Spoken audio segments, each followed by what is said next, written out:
Falem sobre seus filhos, Lindinho e Liminha, e como eles são importantes pra vocês. Alô, Vênus, precisamos do casal Iadinho no podcast. Esse assunto que eu gostaria de chegar. Tem um vídeo ainda. Ah, tem um vídeo, né? Tem. Eu sei, mas a gente vai ver, mas só pra falar, o que, Tá que bom. é Iadinho? Tá. A gente viu no Twitter, número 1. Vocês estavam me explicando aqui antes de começar o papo, mas eu quero que todo mundo saiba, porque Iadinho é um chip? É um chip. Mas ele é mais complexo do que só um chip, assim. É. Eu acho que dentro da criação, né, da tribo, aconteceram muitas coisas, né? E o que eu mais me orgulho é que quando eu comecei a fazer live, mas até um pouquinho antes, assim, né? Que eu até conto, né, no Flow e tudo mais, eu acho que quando eu estava num momento muito difícil, eu virei e falei assim, cara, o que eu tenho para oferecer, né? E o que sobrou, o que eu tenho é a história, né? O que eu tenho é o meu apelido, que é mais forte que meu nome, do universo gaulês, e dentro disso existiam vários valores que eu falei assim, cara, eu posso colocar a voz da consciência e colocar esses valores em práticas. E aí foi começando a ter a construção da tribo. E tudo dentro disso rolou sempre muito organicamente. Então, por exemplo, você perguntou da NBA, você perguntou das coisas que vão acontecendo. Hoje a pessoa que cuida de toda a marca gaulês e que sempre, né, a pessoa que cuidou das coisas junto comigo é um menino que tinha 17 anos em 2018, hoje não tem acho que nem 20 anos, e quando tava 10 pessoas no chat lá acompanhando as primeiras lives, ele entrou na live e falou assim, porra, posso ser seu moderador? Eu falei, mas essa live não tem moderador, tem 10 pessoas assistindo, eu mesmo posso moderar. Aí ele virou e falou, mas essa live vai ser a maior do mundo. E aí eu virei e falei assim, cara, então você é bem-vindo, você vai ser o meu primeiro moderador, o Brecht, né? Caralho. Que louco, velho. Quando eu virei e falei assim, eu não tenho os direitos de transmissão para transmitir nada. Eu não consigo transmitir um grande campeonato, eu não consigo transmitir a NBA, eu não consigo transmitir nada. Já era uma vontade sua? Já era uma vontade de fazer. Quando eu comecei a olhar as transmissões que tinha na época, eu olhei e falei assim, eu não estou assistindo algo que eu gostaria de consumir. Então eu posso ficar reclamando disso, ou eu posso tentar criar algo que gostaria de consumir. E aí eu parti para esse segundo ponto de virar e falar assim, cara, eu preciso criar alguma coisa que seja acessível para mim. E aí eu virei e falei assim, mano, existe os melhores jogadores eu não consigo transmitir, mas os piores eu acho que eu consigo. E aí eu virei no chat e falei assim, cara, eu quero fazer a rinha dos pratas. Então eu quero transmitir partidas do pior jogador possível e transformar nisso num conteúdo legal. E aí no chat, de todas as pessoas que tinham no chat, eu vi um que o nick dele era Viadinho, e ele escreveu lá tal, eu falei assim, cara, é você, né? E aí eu selecionei ele dentro de vários lá, que já na época a stream já estava até com números legais, e aí eu comecei a fazer as rinhas de prata com o Viadinho. E aí esse menino, eu não sabia o que acontecia, porque ele jogava super mal, acontecia as piores coisas com ele dentro da partida, ou ele errava tudo, as pessoas brincavam achando até que, pô, isso é o quê? É um ator contratado? Não é possível que a pessoa tá fazendo isso.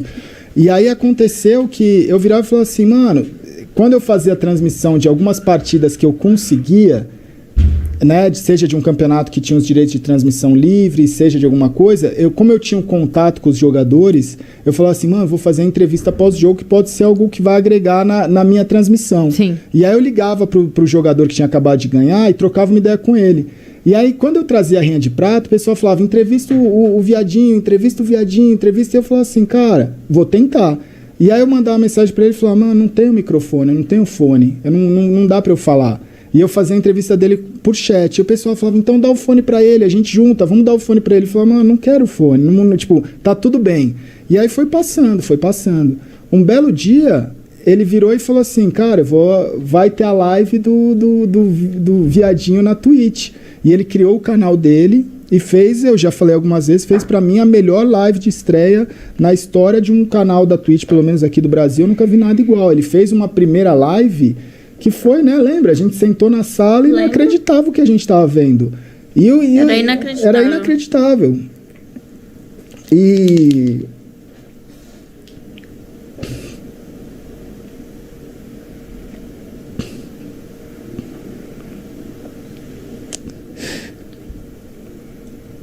E quando eu vi aquilo, eu sabia que ele tinha alguma coisa, tipo, no sentido de, tipo assim, por que ele... Tudo pra mim fez sentido, porque eu nunca forcei a barra com ele. De falar, cara, você tem o seu momento. Vai com calma. E aí, quando eu vi ali, eu sabia que ele tava superando todas as barreiras da vida dele.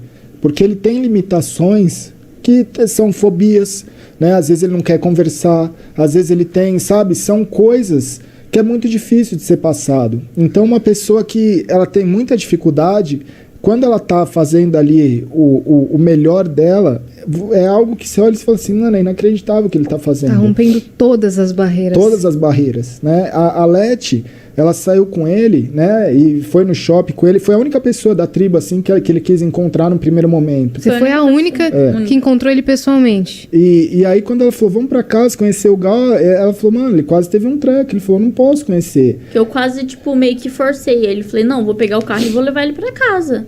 Só que ele, pelo amor... Eu vi o desespero nele.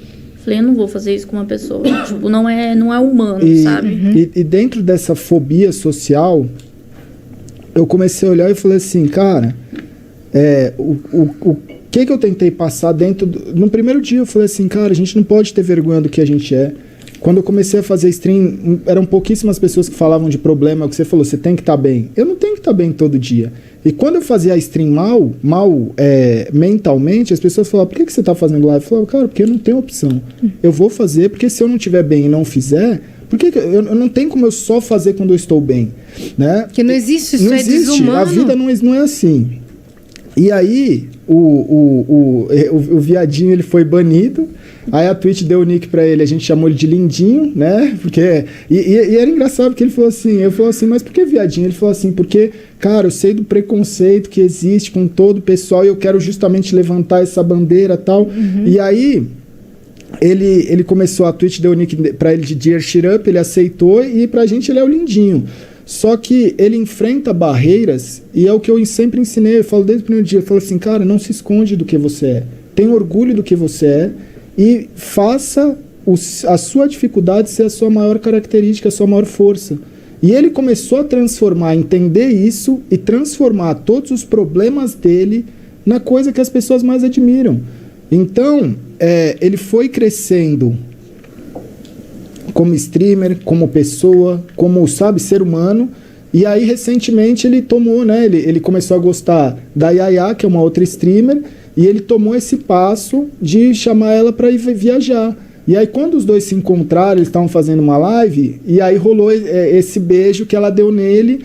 Então, ali são várias barreiras sendo quebradas, que quando eu olho aquilo, eu falo assim, cara, isso é você mudar vidas. Sim, com certeza. Sabe? Isso é você poder mostrar para milhares de jovens que ele não precisa ter vergonha do que ele é. Pode se que o influenciador da vida dele não é um influenciador perfeito. Não é o cara sempre que é 100% inteligente, ou 100% bonito, ou 100% feliz todo dia. Né? Então, eu acho que todos os personagens, que não são personagens, são pessoas reais. A tribo é composta por pessoas reais. Esse é o meu orgulho. Porque as pessoas, elas estão ali sendo elas mesmas e pegando os defeitos dela e enaltecendo. Então, quando você olha, você fala assim, cara... Por que essas pessoas fazem sucesso? Tanta gente perguntava e falava assim, por que essa pessoa faz sucesso? Eu falo, mano, você nunca vai entender. Porque você está achando que sucesso é uma coisa. E sucesso é você poder ser você mesmo. Isso é o sucesso nos dias de hoje. E é o que a gente é. Então ali a gente acaba sendo nós mesmos e enaltecendo esses valores de ser humano normal. Se você tem um problema, você não vai fugir desse problema. Você vai utilizar esse problema. Então, hoje, quando eu olho...